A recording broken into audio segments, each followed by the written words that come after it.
do respect people's pronouns. Anybody like to say Absolutely. It's like respecting someone's name. If you tell me your name is Leslie, I'm going to call you Leslie. I'm not going to call you Frank. So it's the same thing. If you say your pronouns are she, her, or them, that's what I will use when I'm referring to you. But I think what's helpful, if you're really struggling with pronouns, just call someone by their name. Yeah. It removes that whole thing for you in the first place. But don't Right. use the idea that some pronouns are too hard as the excuse not to try. You know, like, oh, you know, I can't get used to they, them, or they is different for me. It's like, we learn different names every day. People go to a takeaway and they learn the name of their favorite dish in like 5 minutes. You can learn pronouns that are less common, but practice them as well. It's okay to practice. Sort of sit there and go, okay, I got to remember. I think the comparison to a name, and especially like a nickname, is really apt. You know, I had a conversation with somebody at my workplace. He's like, well, how am I supposed to remember all these things? And I mean, this was a gentleman who went by Tom. And so I'm like, I don't know, Thomas, how do you remember everyone's nickname? You know, all these pronouns and stuff. It's like, but it clicked in his head like, oh, okay. Like, that was really good without being confrontational. Yeah, I like that a lot.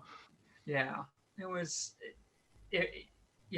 kind of hard to do a call out like that because he was notoriously grumpy, but it clicks quick once people really relate to the nickname aspect. You know, if because it's personal, and they do get it. They do get, like, not everyone wants to be Walter. You know, some people are just Walt.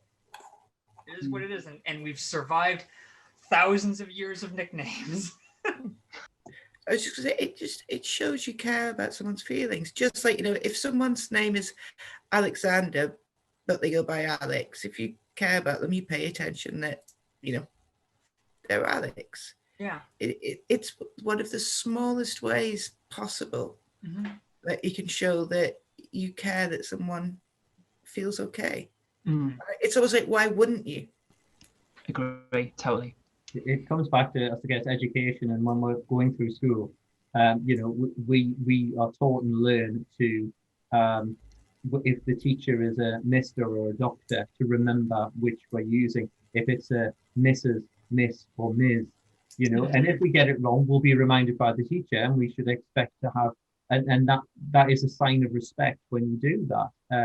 So I don't see why there's so much contention around this issue, because there just shouldn't be.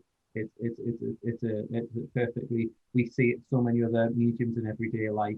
So, and as you say, it isn't hard. So fantastic. I think you made a really valid point there, Ian, because you said it's not this big monster, like this big horrible thing. Everyone thinks that trans people are really aggressive about their pronouns. What we're asking you to is to respect us and respect the terms that we use to refer to ourselves. That's it. That you say with Tom, Thomas, Alex, Alexander, you've all made excellent points.